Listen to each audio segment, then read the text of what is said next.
함께 따라합니다. 작은 자와 하나님 나라.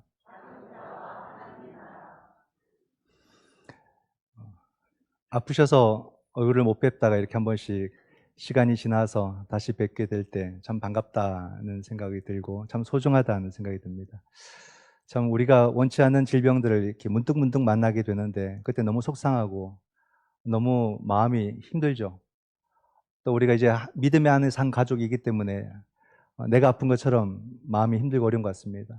우리 2층에도 우리 양창덕 집사님도 계시고 지금 대장암으로 투병하시면서 또 믿음으로 잘 이겨내시는 그런 가운데 있는데 우리의 몸이 아프고 힘들 때 정말로 하나님께서 우리가 합심해서 기도하는 그 기도를 들어주셔서 꼭 그 몸을 치유해 주시고 끝까지 우리가 한 가족으로 살 수 있도록 또 하나님께서 인도해 주실 줄 믿습니다. 이렇게 다들 몸에 병을 하나씩 안고 사시는 것 같아서 마음이 짠하고 저는 이렇게 글씨를 잘 못 읽겠어요. 잘 안 보여서. 그래서 앞에서 뭐 글을 읽는 건 굉장히 힘듭니다. 아예 안 보는 게 더 편한데 자꾸 글을 읽어야 되니까 그런 어려움들이 있는데 이 정도면 도리어 감사한 거고 참 많은 병들을 안고 있어서 참 우리가 합심해서 기도해야 되지 않는가 그런 생각을 합니다. 특별히 올해는 아프신 분들이 유독 많은 한 해였어요.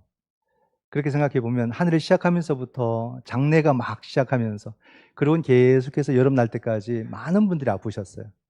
그런 걸 볼 때 너무 마음이 무거웠고 목사가 못나서 목사가 부족해서 그런가 저는 또 그런 생각에 스스로를 짓누르게 되고 많이 힘들었습니다. 그러나 우리가 인생을 살다 보면 피할 수 없는 일들을 어떨 때는 한꺼번에 겪을 때가 있어요. 그런 시간들은 더더욱 우리가 마음을 모아서 함께 기도하고 끝까지 관심을 갖고 또 살펴보고 안부를 묻고 그렇게 하는 것이 뭐 아무것도 아니겠지만 그게 하나님께서 도우시는 은혜의 통로가 되어서 하나님이 그 사람을 만나주시고 하나님이 그 사람을 고쳐주실 줄 믿습니다. 또 결국에는 그 지체가 치유되고 회복되는 게 결국 내가 위로받고 내가 치료받는 거예요. 하기 때문에 우리 모든 교우들에게 깊은 관심을 가져주시고 나의 간구도 있겠지만은 나의 개인적인 기도를 넘어서서 꼭 그분들의 이름들을 불러가면서 함께 기도해 주신다면 우리는 이 어려움들을 극복하고 다시 몸도 또 우리의 마음도 삶도 강건해질 줄 믿습니다. 오늘의 말씀을 통해서 우리는 옛 기억을 하나 떠올리려고 합니다. 옛날에 우리가 설교 말씀을 들을 때 모르겠어요. 지금 어느 세대까지 이렇게 딱 걸쳐지는지 모르겠지만 20년 전이어야 될 것 같습니다. 뭐 20, 30년, 3, 40년 그전은 더 그랬을 거고요. 설교 때마다 우리가 들었던 한 주제가 있어요. 그게 바로 지옥 이야기, 또 천당 이야기. 설교 때마다 나왔던 것 같아요. 제가 말씀을 준비하면서 떠올려 보니까 저도 어릴 때 늘 들었던 거예요. 목사님들이 지옥 이야기를 그렇게 많이 하셨어요. 그런데 최근에는 막 그렇게 지옥을 이야기하는 분이 없으신 것 같아요. 설교에서도. 우리 기성세대들은 이제 그립죠, 지옥이. 지옥 얘기 좀 듣고 싶고, 막 지옥이 막 가까웠는데 이제 지옥이 먼 이야기처럼 그렇게 들립니다. 하도 지옥을 강조해서 또 너무 실감나게 이야기해서 막 겁을 많이 먹었던 것 같아요. 더 교회 일 열심히 하고 아마 그런 걸 좀 더 이렇게 의식하셨는지 모르겠어요. 막 지옥 얘기하면 막 겁나니까 또 막 열심히 교회 나오고 봉사도 열심히 하고 헌금도 더 하고 막 그런 것 때문에 그랬을까. 근데 유독 지옥 이야기를 많이 했던 것 같아요. 지옥과 천국 이야기. 지옥을 경험한 사람 또는 천국을 뭐 체험한 사람 뭐 그런 간증도 되게 많았고 그런 신앙의 시절도 있었습니다. 요즘은 거의 없어진 것 같아요. 지옥 이야기는 거의 없어진 것 같습니다. 근데 여러분 우리가 지옥이나 천국도 다 중요한 주제이겠지만은 그보다 더 중요한 것을 우리가 늘 생각을 했어야 되는 건데 그것은 생각 안 하고 그냥 지옥과 천국만 생각했던 것 같습니다. 그게 뭐냐면 예수 그리스도의 십자가라는 거죠. 주님의 십자가는 우리의 어떠한 크고 작은 잘못 때문에 십자가의 효과가 있다가 없다가 이렇게 될 그런 은혜의 사건이 아니라는 겁니다. 주님의 그 십자가는 모든 생명을 구원하는 하나님의 구원의 능력이고 사랑의 사건임을 믿으시기 바랍니다. 그러니까 난 지옥 안 간다 이렇게 무조건 생각할 것이 아니라 그 사랑의 크기를 먼저 우리가 느낄 줄 알아야 되고 생각할 줄 알아야 되는 거예요. 주님의 십자가가 뭔지, 무슨 느낌인지, 그게 내게 어떤 의미인지 고민도 안 해보고 생각도 안 해보고 경험도 안 해보고 살아간다는 것은 참 슬픈 신앙이죠.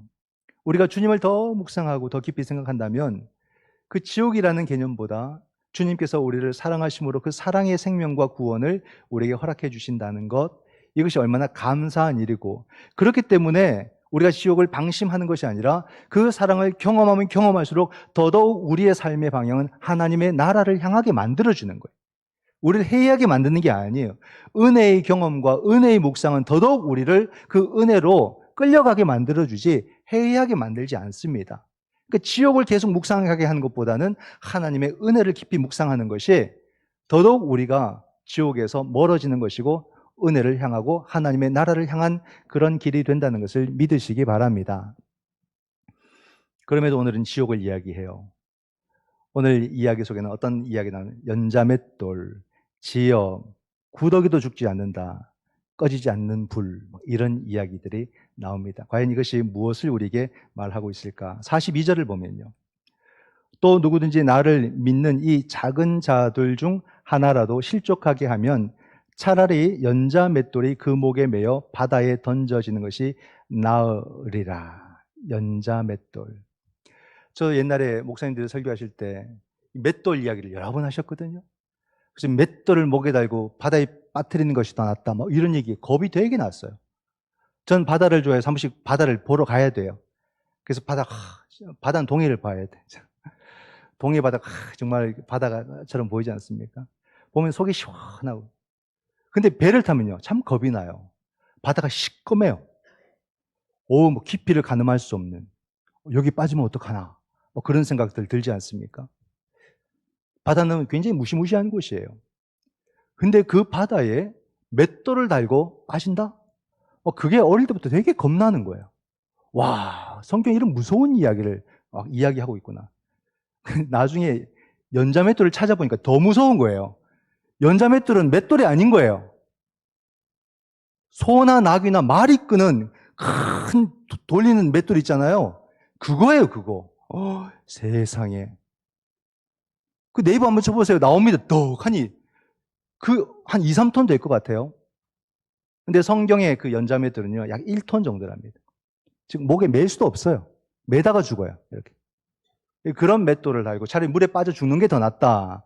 이런 이야기를 합니다. 도대체 연자맷돌을 메고 물에 빠져 죽는 게 더 낫다고 할 만큼의 나쁜 죄가 뭐냐는 거예요.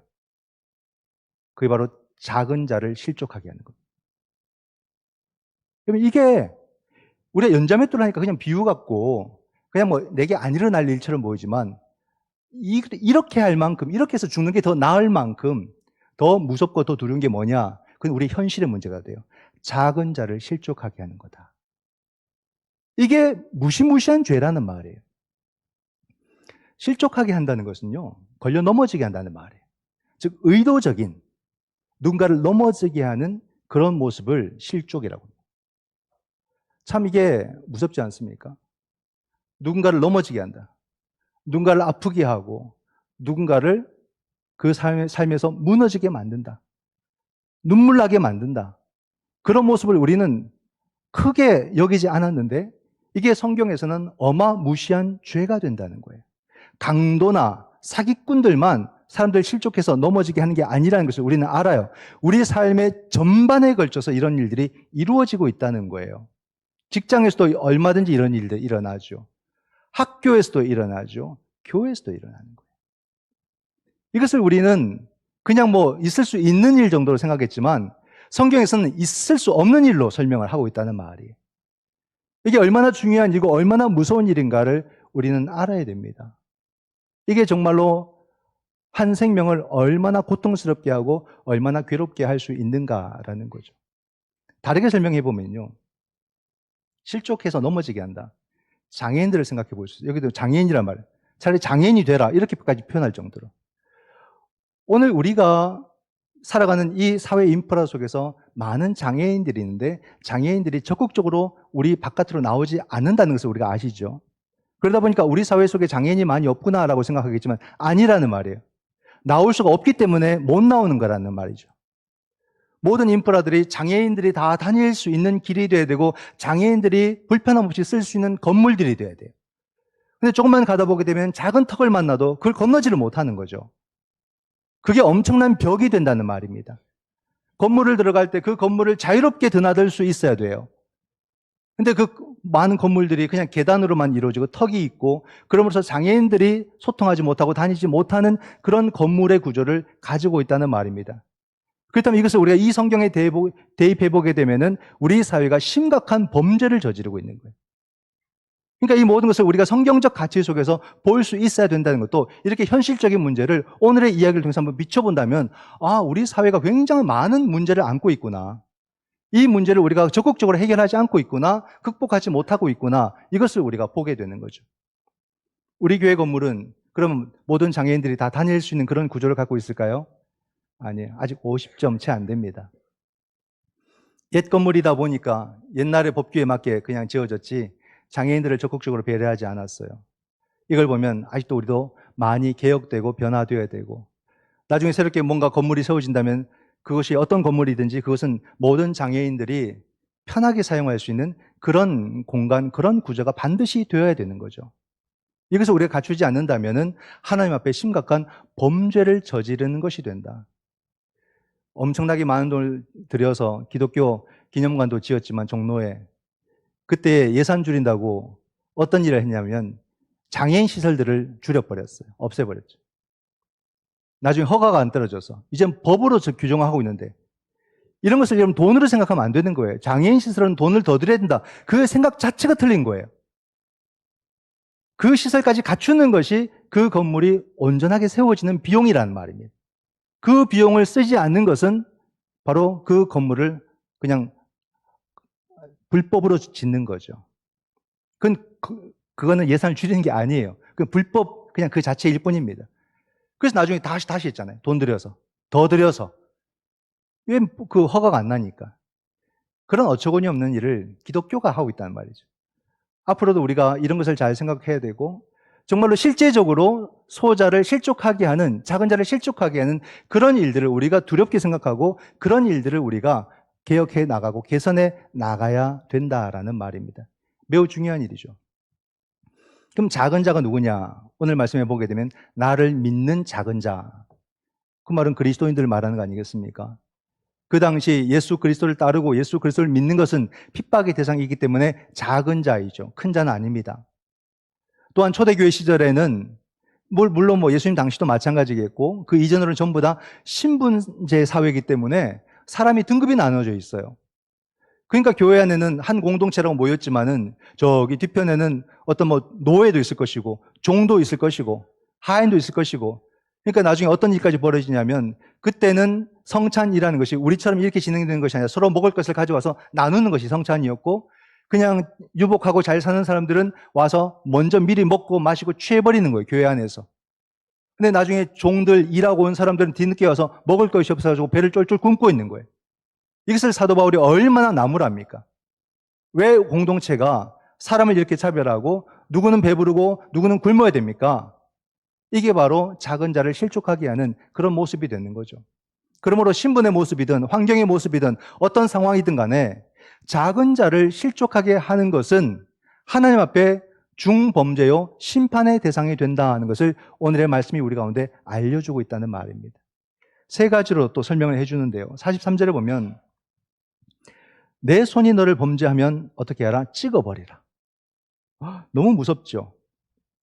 45절에 내 발이 너를 범죄하게 하면 찍어버리라. 47절에 내 눈이 너를 범죄하게 하면 빼버리라. 손과 발과 눈을 다 가지고 지옥 가는 것보다 차라리 이게 없이 우리가 생명을 얻고 하나님 나라 가는 것이 좋지 않느냐, 이 얘기를 하는 겁니다. 도대체 이 죄가 얼마나 크고 이게 무슨 의미기에 손을 찍어버리고 발을 찍어버리고 눈을 빼버리라라고까지 잔인한 말씀을 이렇게 직접적으로 하고 있는 것일까? 여러분, 우리가 결국에는 작은 자를 실족하게 하는 것은 우리가 생명을 잃는 일이다 이 말입니다. 그나마 생명 살리려면 작은 자를 아프게 했던 그것은 다 찍어버리라는 겁니다. 그만큼 단호하게, 그만큼 무섭게 우리 가운데 이야기를 해주고 있거든요. 47절을 다시 보면요. 만일 내 눈이 너를 범죄하게 하거든 빼버리라. 한 눈으로 하나님의 나라에 들어가는 것이 두 눈을 가지고 지옥에 던져지는 것보다 나으니라. 그죠? 하나님 나라와 지옥이 여기서 우리 가운데 대비되어서 나타나는 것을 볼 수 있습니다. 지옥이 어떤 곳이냐? 48절에 보니까 거기에서는 구더기도 죽지 않고 불도 꺼지지 않는다. 우리가 옛날에 설교 때 하도 많이 들었던 지옥이 여기서 설명됩니다. 구더기도 죽지 않고 불도 꺼지지 않는다. 지옥이란 말이 헬라어로요. 게엔나입니다. 게엔나. 그걸 지옥이라고 썼는데 게엔나를 어떤 지역에서 어떤 장소에서 썼어요. 그 장소가 어디냐면 예루살렘 남서쪽에 있는 흰놈의 골짜기입니다. 그 흰놈의 골짜기에서 무슨 일이 있었냐면 옛날에 이 유대 백성들이나 아니면 이방인들이 몰록을 섬길 때에 거기서 인신 제사를 드렸어요. 유다의 왕들도 2명이나 자기 아들을 불 가운데를 지나가게 하는 인신 제사를 드렸다고 성경이 우리 가운데 말해주고 있거든요. 그러니까 사람들이 본 거예요. 사람을 제사로 드릴 때 그 잔인함, 그 끔찍함을 볼 때 아, 지옥이 이런 것이겠구나 이렇게 알고서 거기를 게엔나라고 한 겁니다. 더 끔찍한 것은 하나님을 믿던 백성들이 우상을 섬기면서 자기의 자식을 거기서 죽이는 모습을 볼 때 그 충격은 배나 큰 거죠. 훨씬 더 큰 충격을 받았습니다. 그걸 게엔나라고 해요. 게엔나. 그런 지옥이 생지옥이 있구나라는 것을 사람이 경험하고 정말로 우리가 지옥 간다면 바로 지옥이 이런 것이겠다라고 사람들이 느꼈다는 말이에요.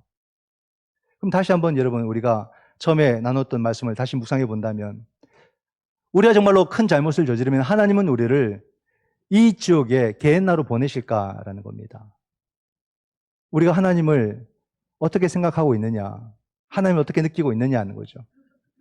물론 우리가 여러분 죄 짓는 것을 두려워해야 되고 죄 짓는 것을 무서워해야 되지만 하나님이 어떤 분이신가를 우리가 바르게 이해하는 것이 필요한데 하나님을 보여주는 것이 바로 여러분 탕자의 비유잖아요. 그 탕자는 하나님의 은혜를 완전히 값싼 은혜 취급해버리고 완전 쓰레기 취급을 해버리고 그냥 아버지를 떠나서 그 모든 것을 다 소진해버리고 자기 인생을 살았던 자기가 주인이 된 그런 삶을 살았던 자가 탕자였고 결국 그가 아버지께로 돌아왔을 때 아버지는 그에게 어떻게 합니까? 그를 무서운 심판으로 다스렸습니까? 아니라는 거죠. 잔치를 벌였어요. 잔치. 잘했다는 뜻이 아니에요, 여러분. 그 존재의 가치를 하나님은 그렇게 매기고 있다는 말입니다. 그는 무서운 심판으로 두렵게 하고 아프게 해야 될 존재가 아니라 아버지의 그 마음으로 기다려야 될 존재고 긍휼을 베풀어야 될 존재고 그리고는 참아줘야 될 존재. 이미 그 아들 예수 그리스도를 십자가에까지 못 박아서 살린 그 존재는 그렇게 내버릴 존재가 아니라는 말이에요. 여전히 부족하고 여전히 못났지만 그럼에도 하나님은 기다리심으로 우리를 책망하시고 기다리심으로 그 아버지의 마음을 우리 가운데 지금도 보여주고 계신 거예요. 그럴 때 우리는 지옥이 아니라 하나님의 나라를 다시 영접하게 되고 하나님의 은혜를 깨닫게 되고 그 아버지의 마음을 향해서 가고 싶은 마음이 또 우리 안에서 놀랍게 뜨겁게 일어난다는 사실이죠. 그러면 여러분 우리가 생각해 봐야 되는 것이 작은 자를 실족하게 하는 것이 결국 우리가 하나님의 심판의 대상이고 지옥이 된다는 것을 무엇을 말하는 것일까? 결국 죽어서 천국 가느냐 죽어서 지옥 가느냐의 문제가 아니라는 것. 이 문제는 바로 오늘 내가 천국을 살아가느냐 지옥을 살아가느냐의 문제라는 말입니다. 여러분 무엇이 천국을 살아가는 것이고 무엇이 지옥을 살아가는 것일까요? 가장 궁극적인 것은 하나님 없는 삶을 사는 것이 지금을 지옥으로 사는 거예요. 그러니까 여러분 하나님을 안 믿는 사람이 잘 되는 것 단 하나도 부러워하지 마세요. 근데 부러워할 걸 부러워해야죠. 그 사람들이 잘 되고 그 사람들이 돈을 벌고 그 사람들이 좋은 환경을 갖고 그 사람들이 좋은 지위를 갖고 좋은 권리를 누리고 사는 것 하나도 부러워하지 마세요. 그게 얼마나 끔찍하겠습니까? 하나님 없는 재물이, 하나님 없는 지위가, 하나님 없는 환경이 그보다 더 불안하고 그보다 더 껌껌하고 그보다 더 괴로운 것이 어디 있겠냐고요. 왜 그런 걸 부러워합니까? 부러워할 이유가 하나도 없는 거죠. 그보다 여러분 더 심각한 게 뭔지 아십니까? 더 두려운 게 뭔지 아십니까? 하나님을 믿는다고 하면서 하나님 없는 것처럼 사는 사람들. 그건 정말 심각하고 정말 비참한 인생을 사는 거예요. 이미 하나님을 경험했다고 말하는 사람들 아닙니까? 근데 하나님 없는 것처럼 사는 것은요, 하나님 경험 안 한 거예요. 안 한 거예요. 예수를 믿는다고 하면서도 주님이 옆에 계시다고 말하면서도 주님 없는 것처럼 염려하고 불안해하고 고통 가운데 살아가는 사람들이 너무 많은 거예요. 그럼 물어보고 싶은 거예요. 당신에게 예수는 누구십니까? 당신은 예수를 만나나 보았습니까? 예수를 경험해 봤습니까? 물어보고 싶은 거예요. 당신은 성령을 믿으십니까? 물어보고 싶은 거예요. 전혀 예수를 모르는 사람처럼 교회 와서 살아가고 전혀 성령을 체험해보지 못하는 사람처럼 불안과 염려 가운데 살아가는 그리스도인들이 얼마나 많은지 이건 더 불행한 일이잖아요. 예수님을 정말 한번 경험했다면요. 예수님 없는 삶으로 못 돌아가요. 예수님을 한번 만난 사람은 그 반대의 시간으로 못 돌아간단 말입니다. 주님을 만나는 것이 얼마나 기쁘고 그것이 내게 얼마나 생명이 되고 정말 이제 살겠다라고 경험한 사람이 주님 없는 시간으로 주님 없는 자리로 못 돌아가는 거예요. 이 놀라운 경험을 한 사람은 절대로 못 들어갑니다. 끝까지 내가 다른 걸 다 포기해도 주님과 함께 살지 내가 주님을 떠날 수는 없습니다라고 고백하는 게 그게 진정한 믿음이 된다는 말이죠. 우리 통합 속에서 벌써 최근까지 20만 명이 빠져나갔다고요. 그렇게 총회에서 이야기했다죠. 여러분 보십시오. 교회를 떠나는 것 그럴 수 있다고 봐요. 그러나 여러분 신앙을 떠나는 것은요. 그것은 뭐라고 말할 수 있을까? 뭐라고 설명할 수 있을까요? 그 사람들은 하나님 경험이 없던 사람들인 거예요.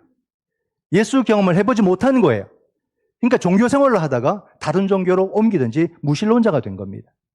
주님을 경험한 사람은 그 감격과 그 기쁨과 그 경험에서 떠날 수가 없다는 말입니다. 결국에는 돌아오게 되고 결국에는 그 믿음을 붙잡고 자기 삶을 회복하게 된다는 말이죠. 우리가 좋은 것을 경험하면 무엇이 나쁜지도 알게 되고 그 나쁜 것을 선택하지 않고 좋은 것을 선택하는 또 그런 삶을 경험적으로 살아가지 않습니까? 좋은 물을 마셔도요, 여러분, 물이 참 맛있다, 참 좋다 한번 느껴지면요, 다른 물을 먹기가 힘들어집니다. 물이 맛이 없고, 물 맛이 다르다, 이렇게 해서 항상 내가 먹던 물 또는 맛있는 그 물을 찾아서 마시게 돼요. 제가 최근 운동을 시작했어요. 운동을 하는 이유는 두 가지입니다. 건강을 생각해서. 자꾸 저보고 살쪘다고 놀려요. 주위에서. 옷이 안 맞는 거예요. 그래서 운동을 이제 해야만 합니다. 열심히 해야 됩니다. 운동을 하고요. 근데 또 하나는 개인적인 이유가 있습니다. 그 생수통을 들기 위해서 제가 운동을 해야 됩니다. 생수를 마시는데 뭐 정수기 물이나 수돗물은 너무 맛이 없는 거예요. 그러니까 근데 생수통이 너무 무거워요. 이게 무거운 걸 버쩍버쩍 들기가 어렵습니다. 여러분 집에서. 근데 아들들이 잘 안 들어줘요. 그 해야 돼요. 제가 내면 아내가 해야 되니까.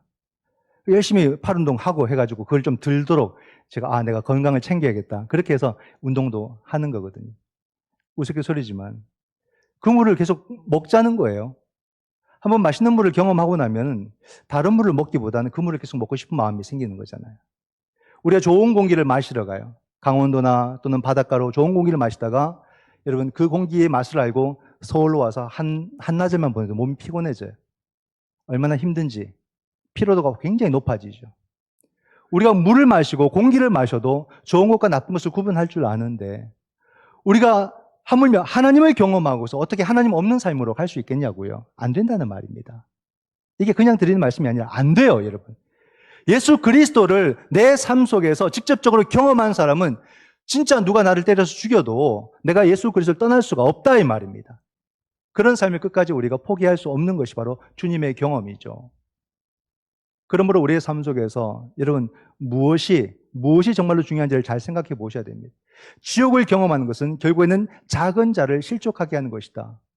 그 답은 뭐냐면 결국 그 사람은 어떤 사람이냐? 하나님을 믿지 않는 사람인 거예요. 그가 교회 안에 있다 할지라도 작은 자를 실족하게 하는 것을 정말로 습관적으로 행하는 그 사람이라면 그 사람은 하나님을 안 믿는 사람이라 이렇게 보셔도 됩니다. 그만큼 이것은 분명한 거예요. 하나님을 믿는 것이 아니라 자기를 믿는 사람이에요. 자기중심적인 사람이고 다른 사람들은 그냥 자기의 별 의미가 없는 그런 존재적 가치로 그렇게 값을 매긴 사람인 거죠.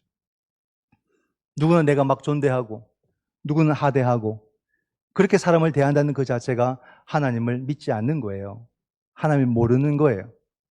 하나님을 안다면 믿는다면 절대 우리가 삶을 그렇게 살 수가 없습니다. 오늘 나는 사람을 어떻게 대합니까? 나는 모든 사람들을 어떤 가치로 대하고 있습니까?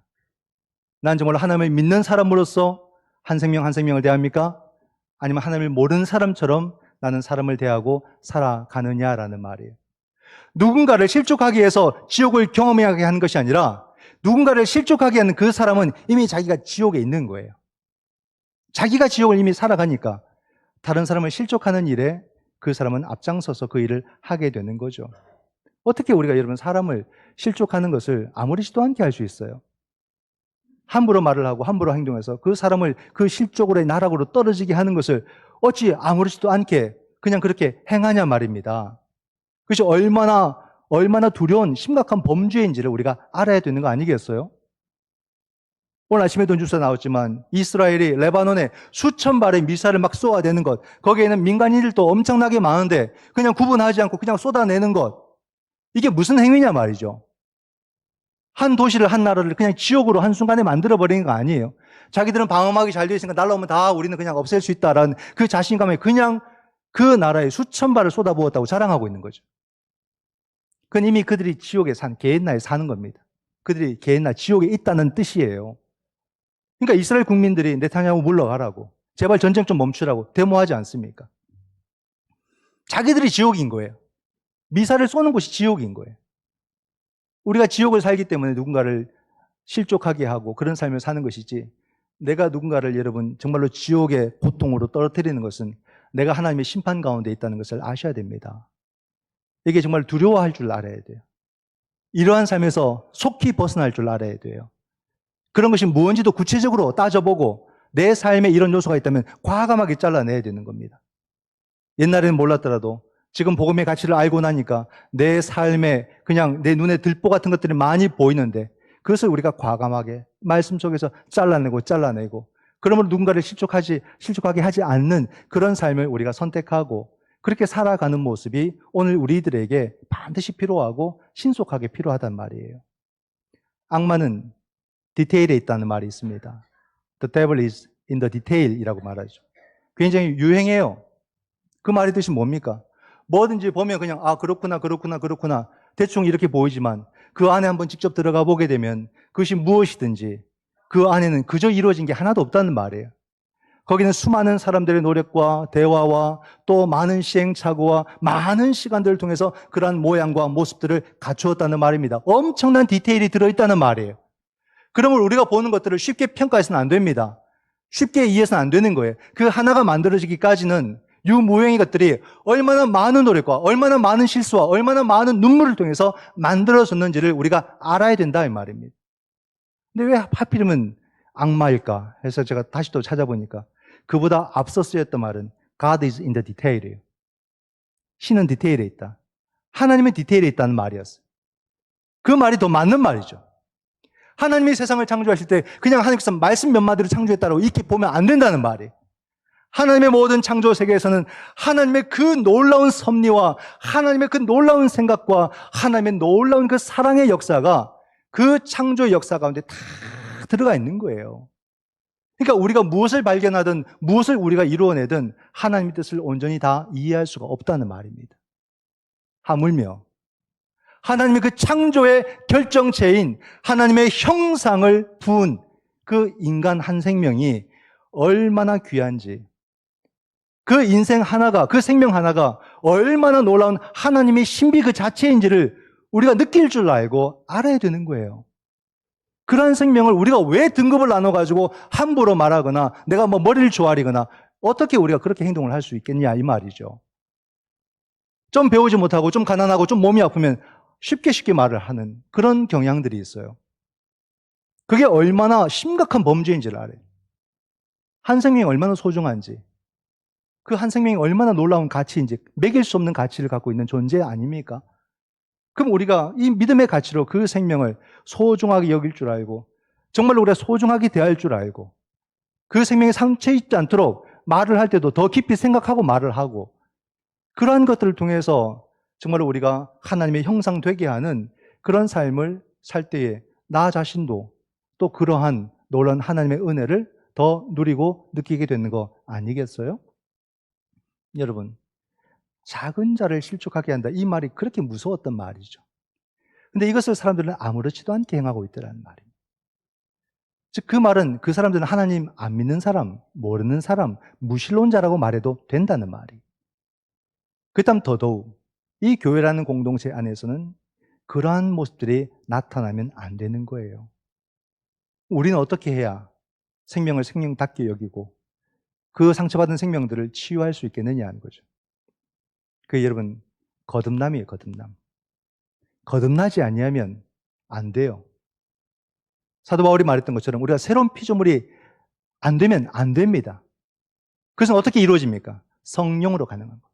내가 아무리 여러분 각오해 보세요. 아무리 다짐해 보세요. 되는지 안 됩니다.